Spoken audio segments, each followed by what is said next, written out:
எல்லோருக்கும் வணக்கம். நல்லதா பேசுகிறேன். Welcome to Chakkamma channel. இன்றைக்கி நம்ம வீடியோவில் நம்ம சப்ஸ்கிரைபர்ஸ் நிறைய பேர் கேட்டிருந்தாங்க, செடிகளுக்கு எப்படி தண்ணீர் ஊற்றணும், நீங்கள் எப்படி ஊற்றுறீங்கன்னு எங்களுக்கு ஒரு வீடியோ போடுங்கன்னு கேட்டிருந்தாங்க. அவங்களுக்காக தான் இந்த வீடியோவை நான் இன்றைக்கி போஸ்ட் பண்ண போகிறேன். அப்புறம் நம்மளுடைய சப்ஸ்கிரைபர்ஸ், மேடம் உங்களுடைய தோட்டம் ரொம்ப அழகாக இருக்குது, அதை எங்களுக்கு முழுமையாக எங்களுக்கு காட்டுங்க அப்படிங்கிற மாதிரியும் கேட்டிருந்தாங்க. ஸோ இந்த ரெண்டு விஷயத்தையும் இந்த வீடியோவில் நம்ம பார்க்க போகிறோம். இதை தவிர எனக்கும் என்னோடய சேனலுக்கும் நிறைய சப்போர்ட் பண்ணிகிட்டு இருக்கீங்க, நல்ல என்கரேஜ்மெண்ட் எனக்கு கொடுத்துட்ருக்கீங்க. அவங்க எல்லாருக்கும் என்னுடைய மனமார்ந்த நன்றிகளும் வாழ்த்துக்களும். இன்றைக்கி பறித்த பூவை தான் நீங்கள் இப்போது பார்த்துக்கிட்டு இருக்கீங்க. ரொம்ப அழகாக இருந்தது. இன்றைக்கி மாடி ஃப்ரெஷ்ஷாக இருந்துச்சு, நிறைய கலர்ஃபுல்லாக இருந்தது. எவ்வளோ பூக்கள் பூத்துருக்கு பாருங்கள். எனக்கு ரொம்ப ஹாப்பியாக இருந்தது. நான் இந்த மெத்தடில், இப்போ நான் சொல்ல போகிற மெத்தடில் தான் நான் ரெகுலராகவே தண்ணி கொடுத்துட்ருக்கேன். இது மாதிரி கொடுக்கும்போது நோய் அழுகல் பிரச்சனையெல்லாம் மேக்சிமம் செடிகளுக்கு வராதுங்க. அதாவது பார்த்திங்கன்னா வாரத்தில் ஒரு நாள் நல்லா தண்ணி கொடுத்துடணும். அதாவது பார்த்திங்கன்னா அந்த ஆணி வேர்ன்னு சொல்லுவோம் இல்லையா, அந்த ஆணி வேர் நனையிற வரைக்கும் தண்ணி கொடுத்துடணும். அப்போ தான் கீழே உங்களுக்கு தண்ணி நல்ல ஈரப்பதமாகவே இருக்கும். ஆணி வேர் உயிர் வேர்ன்னு சொல்லுவாங்க. ஒரு செடி சாகாமல் இருக்கிறதுக்கு ஆணி வேர் நல்லா ஸ்ட்ராங்காக இருக்கணும். அதுக்கு நம்ம பார்த்திங்கன்னா தண்ணி கரெக்டானபடி கொடுக்கும்போது வேர் வரைக்கும் தண்ணி போகிற மாதிரி வாரத்தில் ஒரு நாள் கொடுத்துடலாம் ஆச்சுங்களா. அதுக்கப்புறம் என்ன பண்ணலான்னா, நம்ம லிக்விட் ஃபெர்டிலைசர்ஸ்லாம் கொடுப்போம் பார்த்திங்களா, அது அப்புறம் 2 நாளைக்கு ஒரு தடவை நம்ம தண்ணி தெளிப்போம் பாருங்கள், அது இதெல்லாம் கிளை வேர்களினுடைய வளர்ச்சிக்கு நமக்கு உதவியாக இருக்கும். அப்படி கொடுக்கும்போது தண்ணி வெளியவே போகாது, உங்களுக்கு முழுமையாக அந்த கிளை வேர்கள் அப்சர்வ் பண்ணிக்கும். சரிங்களா. நான் இப்போ என்ன சொல்ல வரேன்னா, வாரத்தில் ஒரு நாள் உரம் கொடுக்கும்போதும் கூட, அன்றைக்கி ஒரு சப்ஸ்கிரைபர் கேட்டிருந்தாங்க, உரம் கொடுத்துட்டு இவ்வளோ தண்ணி கொடுத்தீங்கன்னா அந்த எசன்ஸ் எல்லாம் வெளியே போயிடாதா அப்படின்னு சொல்லி கேட்டிருந்தாங்க. அது ஒரே நாளில் அந்த எசன்ஸ் ஃபுல்லாக வெளியே போகாதுங்க. நம்ம ஃபஸ்ட்டு நாள் தண்ணி நிறக்க கொடுக்கும்போது தான் ஆணிவேர் வரைக்கும் உங்களுக்கு அதனுடைய சாறுகள், அந்த சத்துக்கள் போய் சேரும். அதுக்கப்புறமா நம்ம மேல் மண் காயும் பாருங்கள், 2 நாளைக்கு ஒரு தடவை. நீங்கள் அதுக்கப்புறம் தண்ணி மண் செக் பண்ணணும். நல்ல ஈரமாகவே இருந்ததுன்னா அடுத்த நாளெல்லாம் ஊற்ற வேண்டியதில்லை. 2 நாள் ஆனால் கூட சில சமயம் மண் காயாது. அப்போ நீங்கள் ஜஸ்ட் ஸ்ப்ரே மட்டும் பண்ணிக்கலாம். மேல் மண் காயுதுன்னா ஒரு மக்கு இல்லைன்னா 1.5 மக்கு அளவுக்கு அப்படியே ஒரு பைப்பில் நம்ம ஊற்றிட்டு நான் டெய்லி ஸ்ப்ரே பண்ணி விட்டுருவேன் செடிக்கு.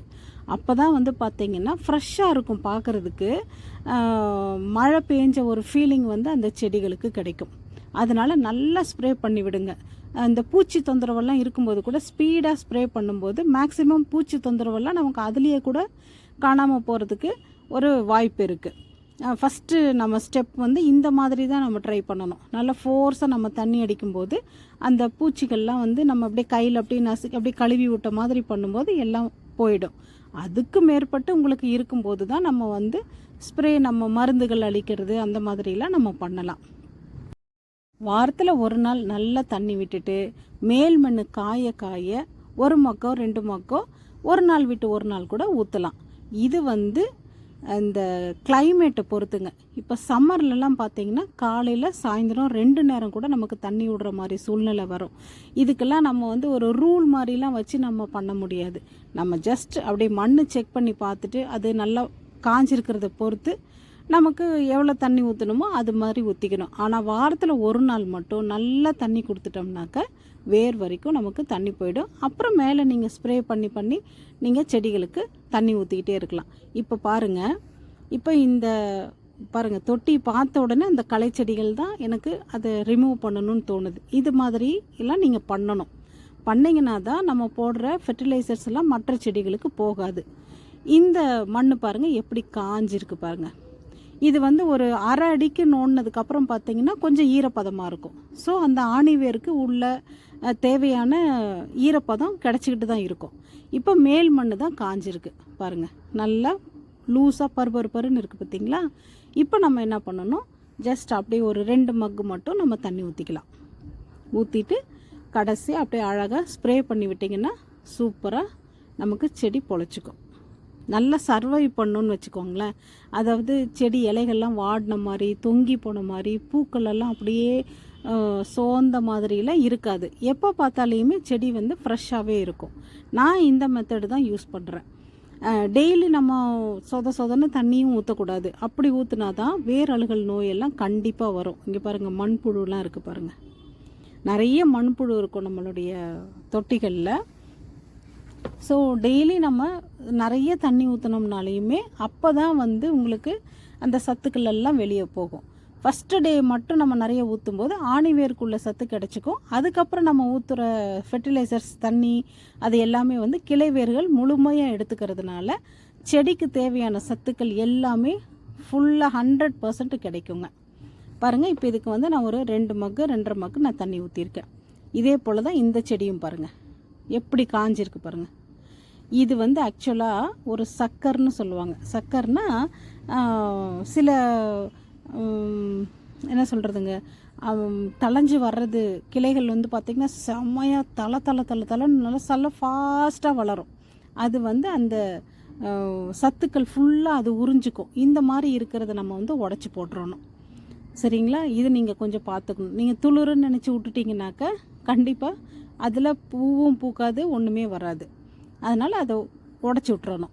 பாருங்கள், இப்போ இந்த தொட்டிலையுமே வந்து மண் வந்து கொஞ்சம் லைட்டாக ஈரப்பதமாக இருக்குது. நீங்கள் இது ஊற்றி பழகுனீங்கனாவே நீங்கள் ஒரு டைமும் நீங்கள் இப்படி செக் பண்ணி பார்க்கணுன்னு அவசியம் கிடையாது. நீங்கள் ஊற்றி பழகணும் போதே உங்களுக்கு அது ஆட்டோமேட்டிக்காக வந்துடும். இதுக்கு பாருங்கள், நான் கிட்டத்தட்ட ஒரு மக்கு மட்டும்தான் நான் ஊற்றிருக்கேன். ஏன்னா ஈரப்பதமாக இருக்கிறதுனால. இப்போ பாருங்கள், இந்த செடியெல்லாம் நல்லா ட்ரையாக இருக்குது. நல்ல வெயில் கோயம்புத்தூரில் வந்து இப்போ ஏர்லி சம்மர்னு சொல்லுவாங்க. முன்னாடி நல்ல வெயில் அடிக்கும்.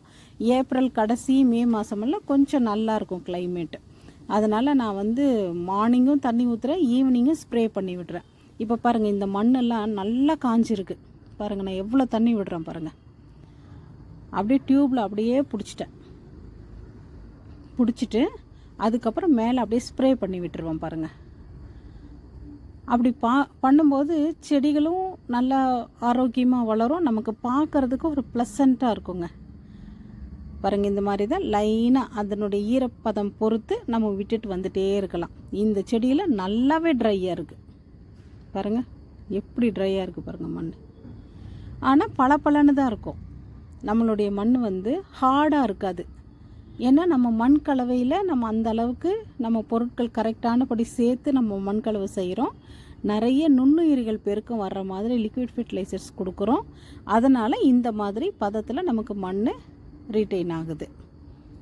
பாருங்கள், இதிலெல்லாம் நல்லாவே காஞ்சிருக்கு. ஸோ இப்போ அடுத்து பாருங்கள், இந்த தொட்டி தான் சான்ஸே இல்லை. வரன்னு இருக்குது பாருங்கள். இப்போ நம்ம என்ன பண்ணணும்னா இதுக்கு ஆணிவேர் வரைக்குமே நம்ம தண்ணி ஊற்றணும். ஒரு சில செடிகள் வந்து நிறைய அப்சர்வ் பண்ணிக்குது தண்ணியை. சில செடிகள்லாம் பார்த்திங்கன்னா அப்படியே கொஞ்சம் மேனேஜ் பண்ணிக்கிற மாதிரி இருக்குது. பாருங்கள், இதுக்கு எவ்வளோ தண்ணி ஊற்றுவோம் பாருங்கள்.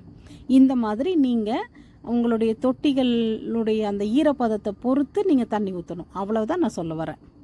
பாருங்கள், இப்போ இதுக்கு எவ்வளோ தண்ணி ஊற்றுறேன் பாருங்கள். இவ்வளோ செடிகளுக்கு ஊற்றுனதை விட இதுக்கு நிறைய ஊற்றிருக்கேன் பாருங்கள். இதுக்கெல்லாம் கம்மியாக ஊற்றினாவே போதும். பார்க்கும்போதே தெரியுது ஈரமாக இருக்குன்னு. அவ்வளோதாங்க மேட்ரு. எல்லா செடிகளுக்கும் அழகாக சூப்பராக தண்ணி ஊற்றியாச்சு. எல்லாமே ஈவினிங் டைமில் நம்ம தண்ணி ஊற்றணும். மேக்ஸிமம் பார்த்திங்கன்னா ஈவினிங் டைமில் ஊற்றுனீங்கனாக்கா செடிகள் வந்து காலையில் நமக்கு வந்து பார்க்கும்போது நல்லா ஃப்ரெஷ்ஷாக இருக்கும். வின்டர் டைமில் வந்து நீங்கள் வேறு மாதிரி யூஸ் பண்ணிக்கணும், மெத்தட் யூஸ் பண்ணிக்கணும். அதாவது தேவைன்னா தான் தண்ணி ஊற்றணும். அது மழை டைம்லேயும் அதே போல் தான். மழை நீரில் நிறைய சத்துக்கள் இருக்கும். அப்போ நாம் அதுக்கு தகுந்த மாதிரி தண்ணி ஊற்றிக்கணும். இப்போ எப்படி தண்ணி ஊற்றணுங்கிறது உங்களுக்கு ஓரளவுக்கு கிளியராக தெரிஞ்சிருக்கும்னு நினைக்கிறேன். மீண்டும் இன்னொரு வீடியோவில் மீட் பண்ணுறேன். அதுவரை பாய் ஃப்ரம் லதா. நம்மளுடைய வீடியோக்களை பார்த்துட்டு நிறைய பாசிட்டிவ் கமெண்ட்ஸ் வருது. அதை பார்க்கும்போதும் படிக்கும்போதும் எனக்கு ரொம்ப சந்தோஷமாக இருக்குது. ஸோ இந்த வீடியோவும் உங்களுக்கு யூஸ்ஃபுல்லாக இருந்திருக்கும்னு நினைக்கிறேன். இந்த வீடியோ பிடிச்சிருந்தா லைக் பண்ணுங்கள், ஷேர் பண்ணுங்கள், கமெண்ட் பண்ணுங்கள். மறக்காமல் சப்ஸ்கிரைப் பண்ணுங்கள். ஃப்ரெண்ட்ஸ் அண்ட் ஃபேமிலி மெம்பர்ஸ்க்கு ஷேர் பண்ணிவிடுங்க. சந்தேகங்கள் எதுவாக இருந்தாலும் என்கிட்ட கமெண்ட் மூலியமாக கேளுங்க. கண்டிப்பாக என்னால் முடிஞ்ச வரைக்கும் உங்களுக்கு நான் ஆன்சர் பண்ணுறேன். பாய்.